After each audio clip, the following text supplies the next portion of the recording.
Hey, Dog Nation, I'm Brandon Adams. Welcome into Go With The Flow, presented by R.S. Andrews. And I have grown to love everything about this show with the exception of just one thing. I love hearing from our DawgNation cast of experts, Jeff Sintel, Mike Griffith. They weigh in on their picks. Connor Riley weighs in. We get a chance to hear from our DawgNation daily listeners and viewers. I always enjoy that. It's really kind of fun. I like hanging out with my good buddy Dari Peiro. Everything about this show is great with the exception of one thing.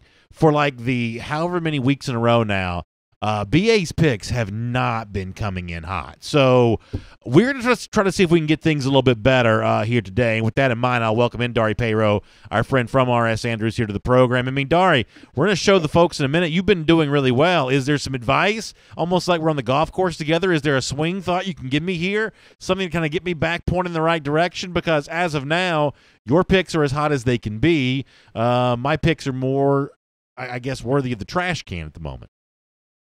Yeah, well, just like on a golf course, I can't give any advice. It's probably the bad advice if I gave any.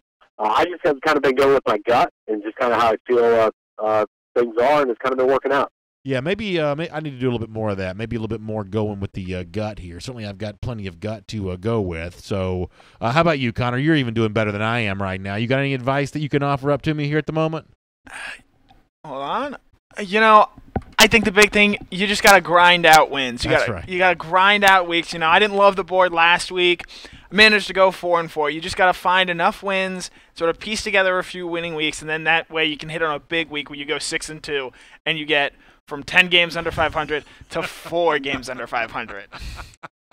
With that in mind, let's see where we stand right now. As I said before, Dari Peiro, he is at the top of our standings here. Connor Riley, though, not too far behind. So Dari, another good week for him, 5-3. That puts him at 28-22 on the season. Connor goes even 4-4, but also puts him in even for the year, 25-25. And as I said before, BA 1-7 for the week, now at 18-32 for the year. What a disaster my picks have been thus far. So, listen, I'm making you a ton of money as long as you are fading my picks and going the opposite direction.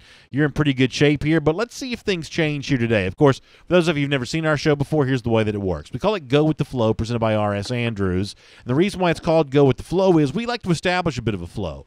We'll hear from Mike Griffith in a moment. We'll hear from Jeff Sintel. We'll hear from the audience overall, their consensus opinion about the upcoming games. Connor Riley will weigh in, then I'll weigh in. At that point in time, we've got 5 distinct opinions on each one of the games. Dari Peiro gets to decide if he wants to go with the flow. And what our hope is, much the same way that Dari plays along, I hope that all of you will play along there as well and decide if our collection of experts, and I use that in air quotes, if you want to go along with them on your big picks for the big games for this upcoming weekend. And much the same way we like to be in the flow here with our show. Also, we think about the flow of your home, whether it be the air coming through your air vents or the water coming through your pipes. You know, R.S. Andrews is great at taking care of all those things. Air, heating, plumbing, electric. We trust R.S. Andrews around here to do all those things for us here at DawgNation. You can trust them to do the same thing for you, but you've got to find them online at rsandrews.com. They show up on time. They do the work that's promised for the price that's promised. It's the number one reason why we recommend R.S. Andrews on all our shows, including here Go With The Flow, presented by R.S. Andrews each week. So with all that said, let's dive into, obviously, the game that matters to our audience more than any other. It is Georgia hosting South Carolina, a noon start. Dogs a 24.5-point favorite over the Gamecocks right now.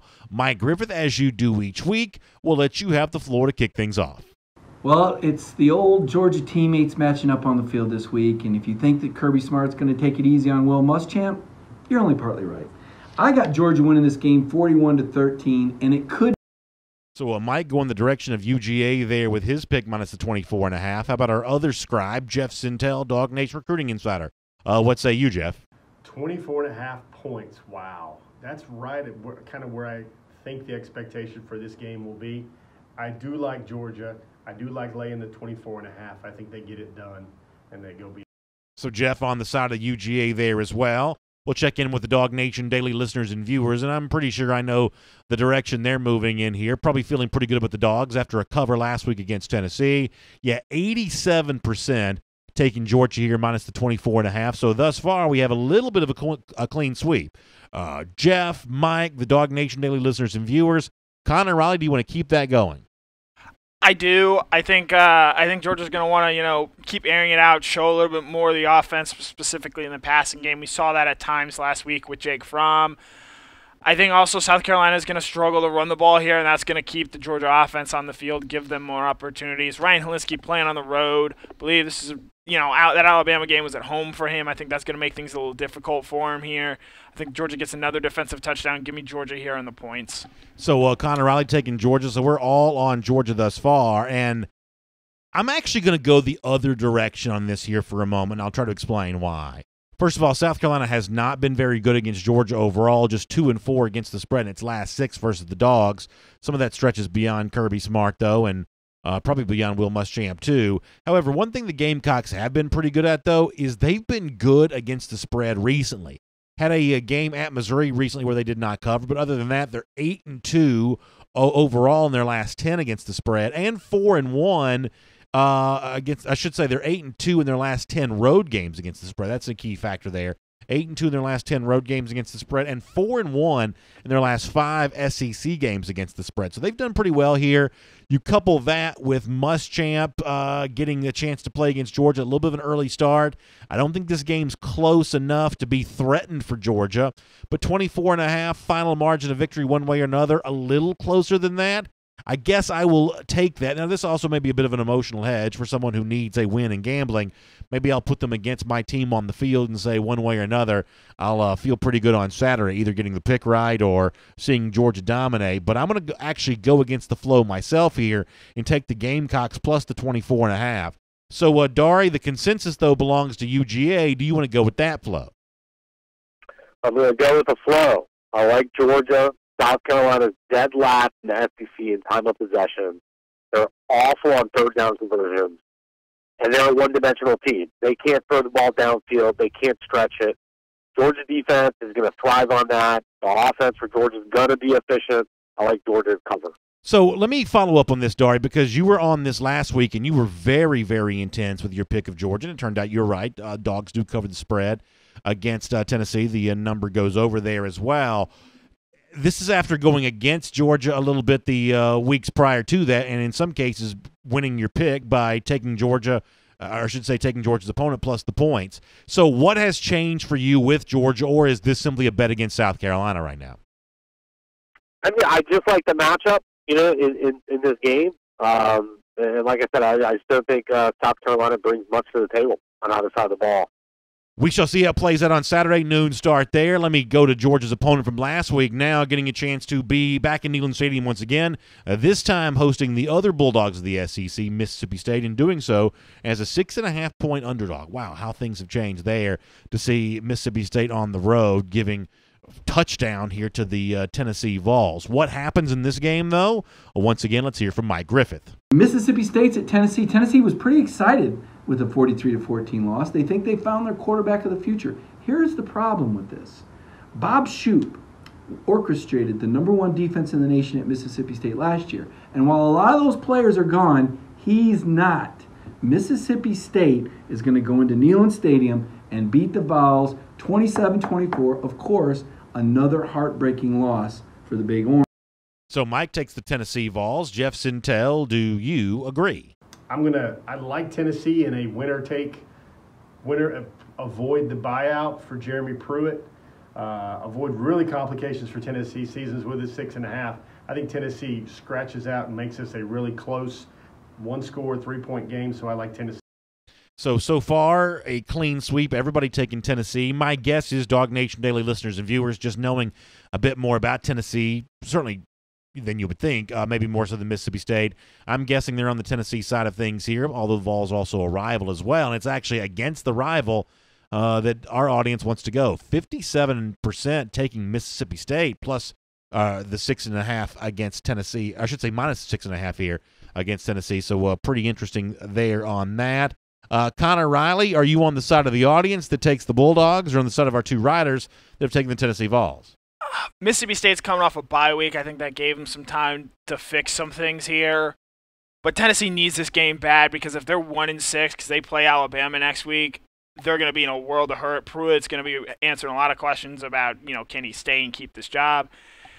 And I love a good home dog. Yeah. And Tennessee is a home dog here. 6.5 points is a little too much here. If this were 3.5, I'd maybe feel a little bit better about Mississippi State.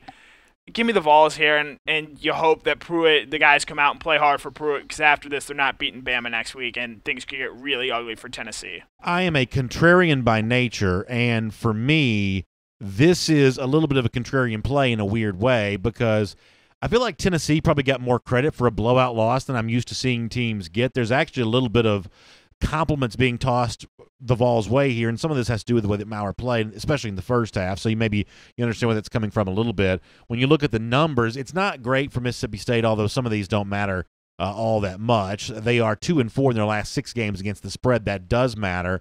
The fact that they're 1-4 in their last 5 against Tennessee, that doesn't matter at all. We're talking about ancient history for the most part on most of those. Here is the one idea that I've had success with on this show this year. And I'm not telling you should bet your mortgage on this by any means, but I'm telling you this is what I'm riding with. I'm going to do that at least one more time in today's show as well.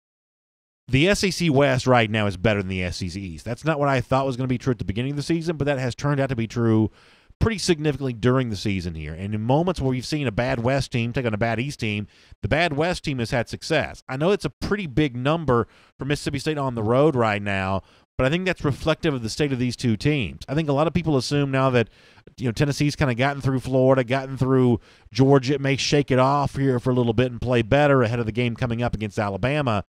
I don't think that's the case, though. I think that Tennessee is just legit bad, and I think there's a kind of a shaky level of confidence there. So it's a lot of points to give on the road. It seems crazy, but I just believe the West is better than the East, and Mississippi State is the West team here in this game. So minus the 6.5, I will take Mississippi State. However, the flow is with the Vols. Dari, do you want to go with the flow?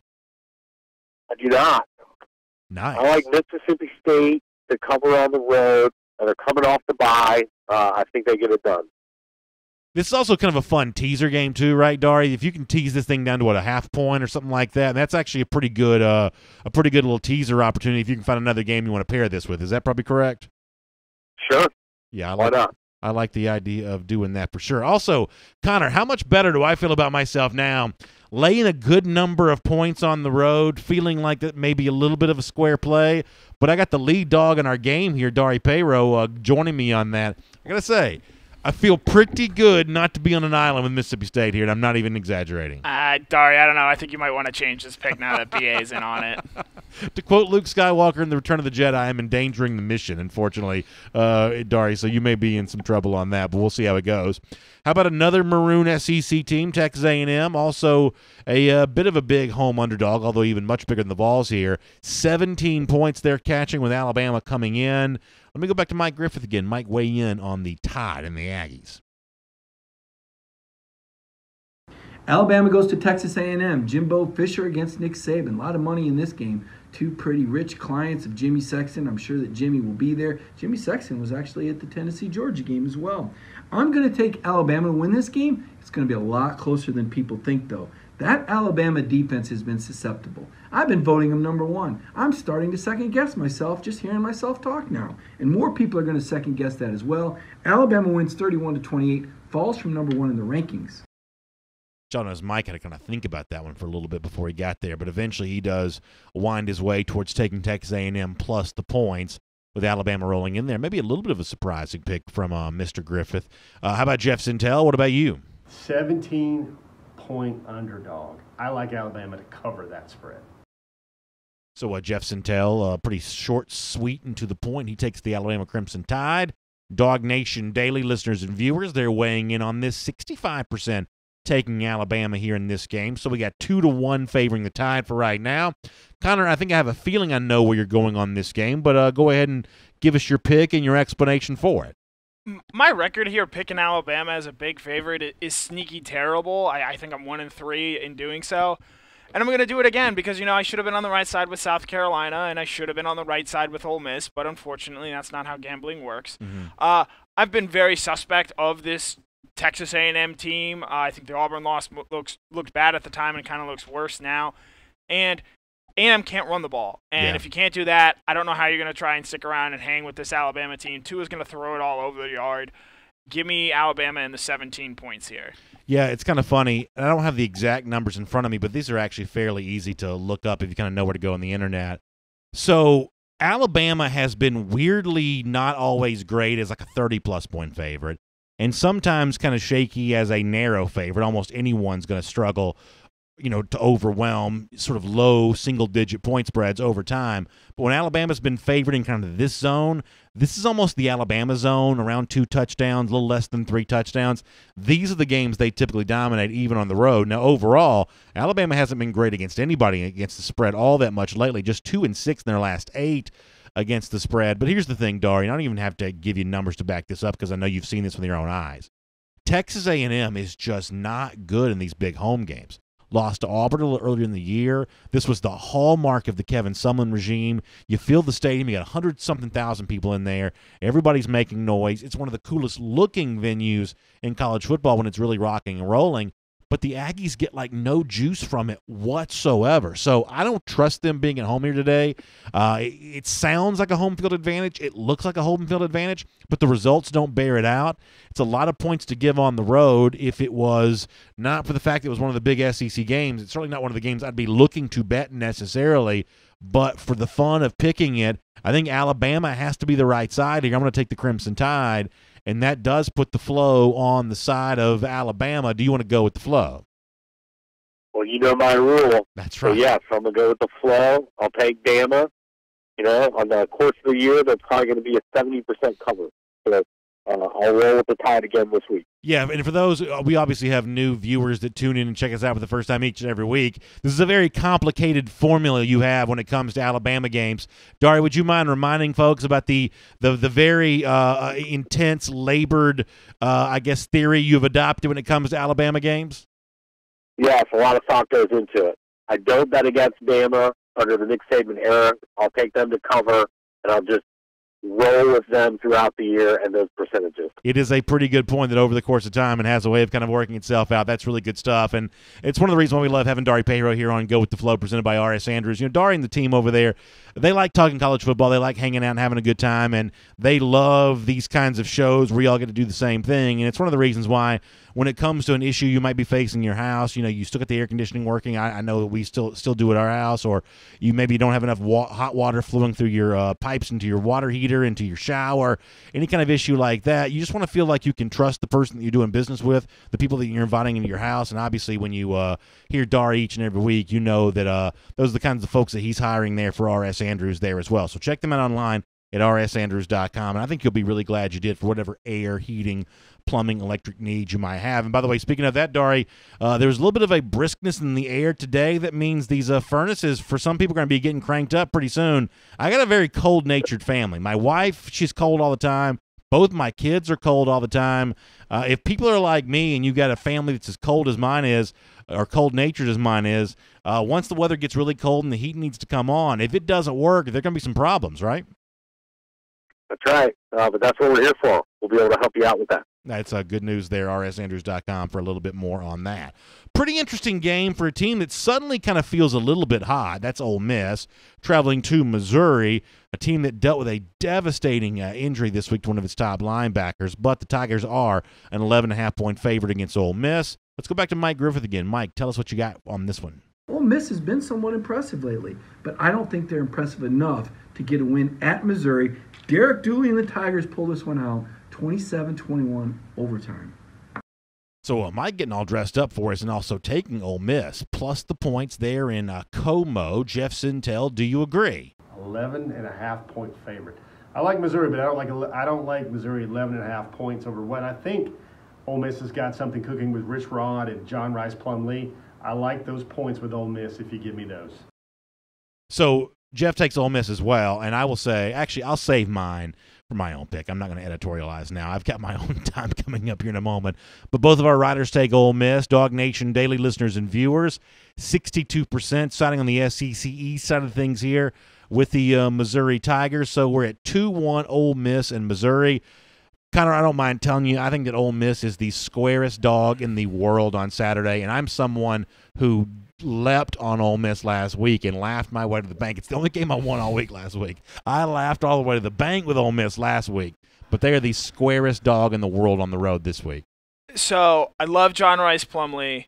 Love him. Love him. Great quarterback. I think he's going to do great things there at Ole Miss. But there are just too many people here on this Ole Miss wagon. I think you're leaning Missouri now. You just call them a square. You just call Ole Miss a square pick. You know, your whole SEC West thing, SEC West over an SEC East team. But before you give me the satisfaction of finishing here, I like Missouri. You know, Kelly Bryant, that offense is cooking. I know they lost Cale Garrett, but I think they're going to be able to score some points on this Ole Miss defense. I don't feel great about this, but just because there's so much action on Ole Miss, give me the Tigers here. Yeah, so here's my thing, and I want to make sure that I'm not slandered with my theory. My theory is when it's a bad team from the West taking on a bad team from the East, I like the bad team from the West sight unseen. But there's one thing that makes this game different. Missouri's not a bad team. I care about the analytics. I'm kind of a dork when it comes to stuff like that. They're in the top 10 this week in Bill Connelly's SP+, which you can find at ESPN.com. So the analytics are almost certainly going to favor Missouri here in this game. And I do think you got to be really careful when you have a big home performance, which what Ole Miss had last week against Vanderbilt. Now you have to go on the road. Now, Farrat Field, or whatever it's called, is not necessarily the most hostile environment, but Missouri is the better team here. So this is not SEC West versus SEC East where you take bad team versus bad team. At this point in time, I don't think Missouri's a bad team. I think they have shaken off the loss to Wyoming to start the year. And, Dari, in so many ways, this is a classic gambling story. When a team like Missouri loses to an also-ran team like Wyoming, they're kind of written off by the public, sort of writ large. But writing off Missouri is a mistake, and I think they show that again on Saturday. Remember, a South Carolina team, kind of similar from a talent standpoint to Ole Miss, they go into Columbia, Missouri, and they got it really handed to them not too long ago. If Missouri can do that to South Carolina, I think they can easily do that to Ole Miss here. It's not a small number of points, 11.5, pretty big number. I think actually Missouri over Ole Miss is the easiest pick of the week. Oh, I'm sorry. I guess I'm sorry. I forgot my line. We've been doing this show for 6 weeks. I didn't set you up. So the flow is on what side? Who's got the flow here? Missouri's got the flow. So, Dari, Missouri's got the flow. I'm sorry. I didn't set you up very well. Do you want to go with the flow? Yeah, I'm going with flow. I like Missouri. They're pretty good at home when they play, and Missouri has they're second in the nation in pass defense behind Wisconsin. I think they're going to get it done. I think they're going to cover. There you go. I like that pick. Doomed to fail. By the way, Dari, does it make you nervous, and this is in seriousness, that you're now kind of aligned with me on a couple of these picks? Does that make you nervous, given the fact that I was 1-7 last week and of roughly 25 games below 500 for the season? You know, 2 weeks ago you said that, yeah. And I had the worst week I had. I think I was 3-5. So hopefully we're going to shake that off and it'll go down this week. There you go, Dari. That's the positive spin I like to put on that. All right, let's go with the flow presented by R.S. Andrews. Let's roll on next game. Kentucky hosts Arkansas. The Wildcats are a 6.5-point favorite, which tells you everything you need to know about the Razorbacks. Mike Griffith, what do you think? I kind of like to see Arkansas win because I think they're the worser of the two worst teams. But I think Kentucky wins.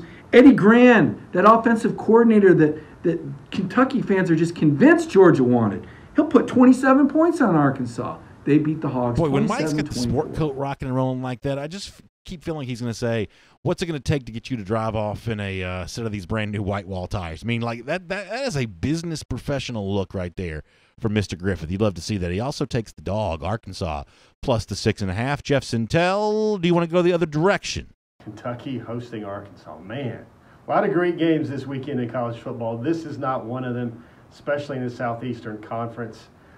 I like Kentucky with that. Love Jeff, by the way, harkening back to the Rose Bowl with the Rose Bowl shirt there. He does take Kentucky minus the points. It's kind of a messy situation there in Lexington. I have no idea what our audience is going to do with this other than ignore the game mostly, but if we force them to make a pick, 76% take Kentucky, simply think that Arkansas is among the worst teams in college football, which is not untrue. So Wildcats getting the majority of the picks here, both in the audience and from the entities who've weighed in thus far. Connor, what do you want to say here? This game is at 7:30 on Saturday night. It's a tough watch. If this game's on and you have to decide between watching this game and doing something with your family, your loved one, taking them out to a nice dinner, take them out. Don't turn this game on. there's way better stuff you could be doing. I'll take a chip from your theory. Give me Arkansas here. They played pretty well against A&M a few weeks ago. They had a bye week last week. Kentucky's a mess right now. I think they might actually be the worst team in the SEC, which is saying a lot about Arkansas. Because they're still going to start the wide receiver quarterback, probably, right? Lynn Bowden. That is correct as far as I know. Just give me the points here, and, if Kentucky wins by a lot, kudos to them. Yeah, listen, I mean, you can't even overstate how bad Arkansas has been. They're 2-5 in their last 7 against the spread. They're 0-6 in their last 6 road games against the spread. They're even worse than that straight up. They've only won 3 of their last 16 straight up. They've lost 13 straight SEC games. This is legitimately, as I said before, one of the worst teams in the country. But they did play with close Texas A&M the other day. That was a neutral site game. I don't know that Kroger Field here in Lexington is going to necessarily be rocking and rolling. As I said before, with the receiver playing quarterback for the Wildcats, the Kentucky may be as bad as Arkansas at the moment. They were my pick at the beginning of the year to be the worst team in the SEC East. That's actually one pick I may end up getting right. So Arkansas is, they're as bad as it gets, and I've actually been wrong by picking them already this year. But I'm going to go back to this well once again. I am not going to sell low on Arkansas. I'm going to take them plus the 6.5 against Kentucky, and strangely enough, the flow is on Arkansas for this game on Saturday. Dari, do you want to go with the flow? Yes, I'm going to take Arkansas. This game is really a toss-up. I'm not really confident in this pick. Both these teams are desperate and awful. Their offenses are atrocious. But Kentucky is dead last in the SEC for third down defense. So that's kind of my deciding factor on this. And I really think kind of Arkansas is due because I've been on the wrong side of them throughout this year. So hopefully it pays dividends this week. You know what, Dari, this kind of reminds me of, and I like college football more than the NFL, but in the NFL you see the professional bettors. When the world is laughing at a team like, say, Jacksonville a few years ago, pros are betting them every week. Cleveland for a number of years, the public was laughing at them, pros betting them every week. And it doesn't always work out, but you generally see that kind of contrarian. It's the same thing with like the Miamis, the Washingtons, the Jets of the world now. Second half of the season, professional bettors are taking a close look at those terrible teams, getting a lot of points in certain games. Isn't this kind of like that where if you want to be kind of an edge player, kind of a plus expected value type player, you got to look a little closer at the worst teams in the country, and that's kind of what Arkansas is right now. Absolutely. Sometimes that's where the gems are at. All right, we will see how that plays out. We have just now gotten to what is the biggest game of the weekend, actually the 2 biggest games of the weekend coming up, one of them involving the SEC here, and I am legitimately interested in seeing Death Valley on Saturday night with LSU hosting Florida as a 13-point favorite, a bigger line than I thought it would be based on kind of what I thought the public reaction would be to the Auburn win for Florida last week. But this is going to be a fun one, and it's fun to weigh in with opinions on it right now, including Mike Griffith, so start us off. LSU in Florida, the Gators are riding high after a big win over Auburn. LSU's not Auburn. This game is in Baton Rouge. The Gators are going to feel it under the lights. 41-13, LSU blows up the Florida Gators. The turnovers finally catch up with the Florida football program. So a pick of the LSU Tigers there from Mike Griffith. Jeff Sintel, what about you?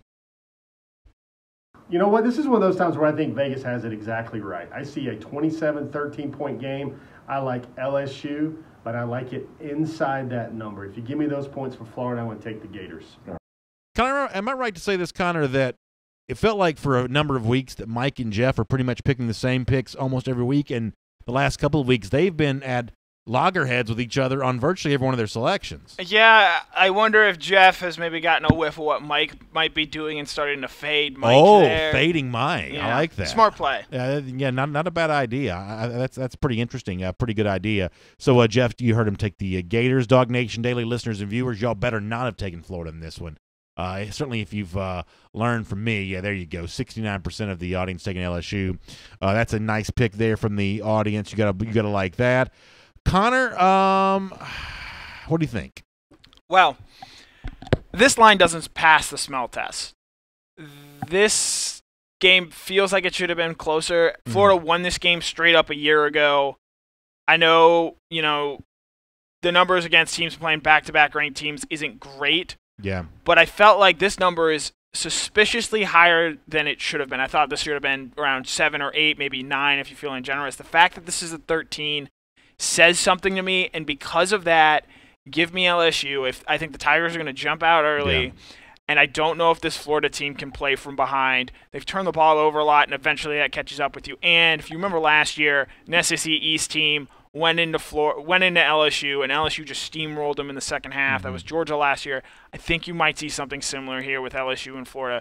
Give me the Tigers and those 13 points. Yeah, the number that Connor cites in terms of Florida in this situation, the Bear Chris Felica from ESPN had that on Twitter this week, that in the last 12 instances when a ranked team won as an underdog and was an underdog again the following week, they were only 1-11 straight up in those moments and only covering the spread 4 of those 8 times.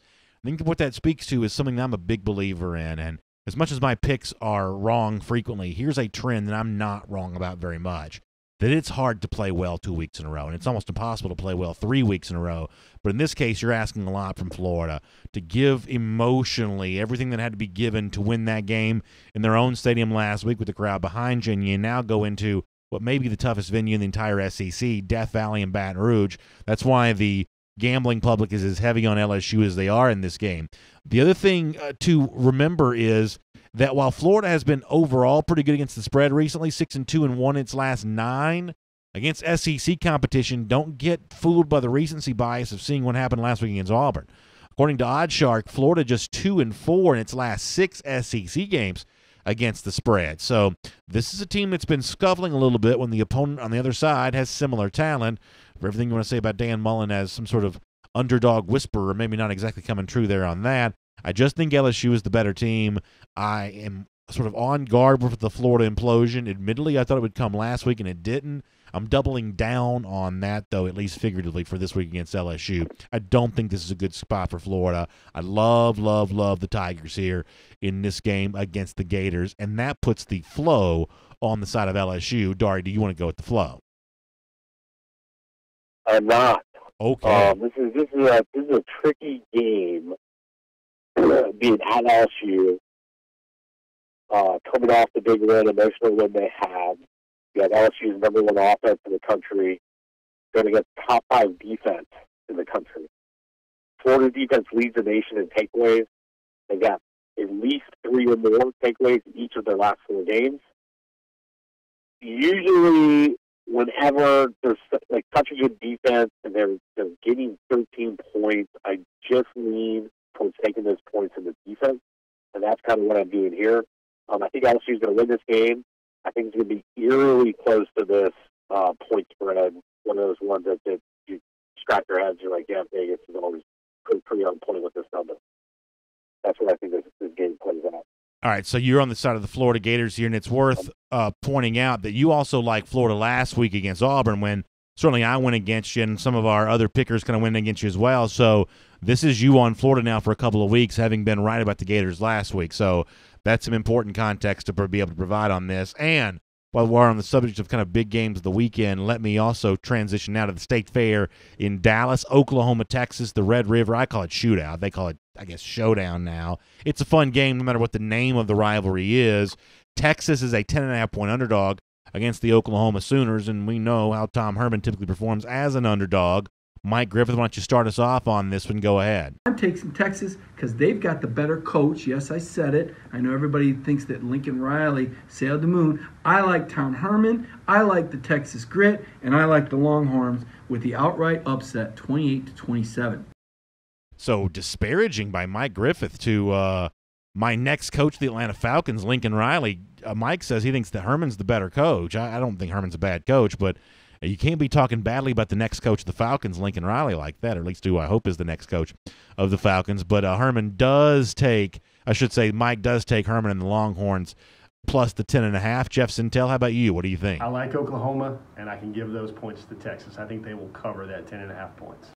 So going against each other again, Jeff on the side of the Oklahoma Sooners there. Pretty fun stuff to see the two scribes at odds with each other like that. Our audience, I really don't know what they're going to do. I don't have a prediction here on this. 66% take Texas. That's more than I would have thought. A little bit more than I would have thought on, you kind of know both these teams now, but a lot of folks liking the underdog plus the points here. Connor Riley, do you agree with the DawgNation Daily listeners and viewers, and do you agree with Mike Griffith? So here's how this game's going to play out. Wow. Going to be the fourth quarter. Going to be a lot of points. Love the over here. Both these defenses stink. We both know this. Oklahoma's going to be up by 4, and they're going to have the ball with about 3 minutes left in the game. And that drive is going to determine whether Oklahoma covers or Texas at least manages to hang close. I don't think Texas is going to win this game. Herman as an underdog is really good. 10.5 points seems a little high, especially given that Oklahoma hasn't really played anybody yet. And I think this might be the first time that Oklahoma plays against at least an offense that can maybe keep up with them. Because of that, give me the 10.5 points. Hook 'em horns. Wow, going to hook 'em there on that. Here's the number that I was very surprised to see. Oklahoma is just 1-6 in its last 7 games against the spread versus Texas. So we obviously remember the head-to-head of the outright loss for the Sooners last year, but beyond that, it's not been a good run against the number for the Oklahoma Sooners here. I find that to be pretty interesting. And, Dari, one of the big beliefs that I have, and it seems very wrong up to this point in time, but I am not selling my stock in this opinion at all. I believe that Jalen Hurts as the Oklahoma quarterback is going to falter before the season's done. I don't trust him in this spot on Saturday. I think Texas, because obviously you do respect Herman as an underdog. He's won outright as an underdog plenty. Georgia fans obviously remember the Sugar Bowl here. I think that Herman and that Texas game plan has a way of, at the very least, neutralizing Jalen Hurts, if not downright baffling him. I think this is a spot where a Hurts starts to look like something other than a major Heisman Trophy contender. I'm taking a stand against Hurts. I'm taking Texas plus the points, and that puts the flow on the side of the Longhorns. Do you want to go with the flow? Uncle Horns. Wow. Texas has faced better competition up to this point, on the season than Oklahoma has. So I think they're better prepared coming into the game. It's a rival game. And anytime you get a rival game between two good teams and there's double-digit points, I'm going to take the point. Yeah, that's a very simple explanation. I think that makes a lot of sense. I'll also say, even though Texas came within a half point of covering last week at West Virginia, to go on the road the week before the Red River Showdown and to have the really, for the most part, kind of an easy victory there in Morgantown, I think that speaks to a team that's kind of got its sea legs under it just a bit. Wouldn't you agree? Sure, yeah. All right. Definitely. Yeah, good stuff. So Texas, pretty strong consensus among our picks here. Now, I was a bad loser with Iowa last week. We're going to go back to Iowa City again here this week. They are a home underdog to Penn State, catching 4.5 points. Obviously, James Franklin loves to run up the score when he gets a chance to. We saw that in College Park a couple of weeks ago on a Friday night. Penn State, Iowa, probably a pretty fun game under the Big Ten, all things being equal, especially with the Hawkeyes desperate for a win. Mike Griffith, start us off here. Go ahead. Iowa's been boring for 20 years with Kirk Ferentz. I don't know how he has a job, and they're going to lose 31-13 to Penn State. Boy, ripping Kirk Ferentz. What is that about? You talk about going hard in on Ferentz. I mean, he's not my favorite coach necessarily, but that's pretty aggressive on the part of Mike Griffith, who took the Penn State Nittany Lions within all that as well. Jeff Sintel, how about you? Where are you on this game? 4.5 points. I don't think that's going to be enough for Kirk and the Iowa Hawkeyes. I like Penn State in spite of that number. So Jeff Sintel on Penn State here with this one too. So Nittany Lions for both of our riders. DawgNation Daily audience, I'm guessing they probably agree on that. Yeah, 61% take Penn State here. Seems like the right side. There's certainly the sexier team and a team kind of coming together at seemingly the right moment. Connor, is it that easy, though, clean sweep thus far? I think so, and I have a number why. So last week, Iowa gave up 8 sacks to Michigan. Do you know how many sacks Penn State had last week? What's that? That is 10. If this Iowa team can't pass block, they're going to be in a lot of trouble. Penn State has a better offense and better athletes. I know they haven't played anybody, and I know when Penn State goes to Iowa, funky things happen, weird things happen. This game is closer than usually is. But give me Penn State here. Yeah, I mean, it's kind of funny how you say that. Penn State has been very good against Iowa in general, 4-1 their last 5 against the spread, but just 1-4 their last 5 against the spread when playing in Iowa City. So somehow, some way, that venue, Kinnick Stadium, I believe it's called, Kinnick Stadium, has been a bit of a challenge there for the Nittany Lions. Dari, I don't like doing this when you lose the team 1 week and you have to come back and take them again. But at the same time, I don't want to sell low on Iowa either. I couldn't have looked worse last week taking them versus Michigan, and the Michigan ends up winning the game in kind of a low-scoring, sort of rock fight affair, 10-3 type of deal. But, you know, in terms of Penn State being this easy to pick, I'm not ready to say that. I'll take Iowa again here. Kind of a boring team to back, but it's not a not a ton of points necessarily. 4.5 here. I'll take Iowa, and we'll see what happens with that. But the flow is on the side of Penn State by a pretty wide degree here. Do you want to go with the flow? I am going to go with the flow. I think the game's going to be somewhat close, low score. Iowa's a good team. They're really strong at home. They were awful last week because Michigan just blitzed almost every single down, and that created problems for Iowa. They couldn't handle it. They gave up 8 sacks, couldn't run the ball. They had 30 rushes for 1 yard, 4 turnovers. I think Michigan's still blitzing right now. Here's the stat while I'm taking Penn State. They lead the nation in sacks. They lead the nation in pressures on quarterback. They're the number 2 scoring defense in the country and the number 3 run defense. That's a bad recipe to go against a team that just got rocked because the offensive line could not handle the pressure. That's why I like Penn State. The other thing I've noticed about Penn State too, Dari, is, and this is obviously going against my own pick, but can't help but bring this up anyway. James Franklin, to me, seems like the kind of coach that's occasionally aware of the point spread. Seems like that he's one of those guys that likes tacking on points late, so you don't have to worry about him taking a knee too much here. Now, I still think Iowa's probably the right side, but when it comes to Franklin, he's the kind of guy that seems to like to take points when he can get them. Yeah, definitely. He likes to put up numbers on the board when he can. Yeah, that's exactly right. So interesting to hear so many people on Penn State for that game. We'll see how that plays out. Let's finish things up here on Go With The Flow, presented by R.S. Andrews, by turning our attention back one more time to Georgia and South Carolina and the total expected points for the game. The over-under set at 52.5 right now. Mike Griffith, are we going over or under that number for the Dogs and the Gamecocks on Saturday? What do you think? Kirby goes over because he's tired of the media asking him about his offense, so he tells Coley, go ahead and throw the ball one more time. Throw it to Kenny McIntosh. That's how he gets his touchdown. 41-13 was the pick. Take the over in the game. So Mike goes over on that. Jeff Sintel, how about you? What do you think about the over-under at 52.5? 52.5. 42-10 is what this game sounds like to me. I'm going under on this game. So Jeff goes under on that. DawgNation Daily, listeners and viewers, are they expecting a high-scoring affair in Sanford Stadium for the noon start? 94% pick the over, so they're feeling pretty good. Interesting that they like the over a little bit more than they even like Georgia minus the points, which is kind of interesting. But they're expecting a lot of points to be scored between these two teams on Saturday, most of that probably coming the way of the Georgia Bulldogs. Connor, do you have much of a strong feeling for your pick here today? No, I really don't. I'm not set in which way they go here.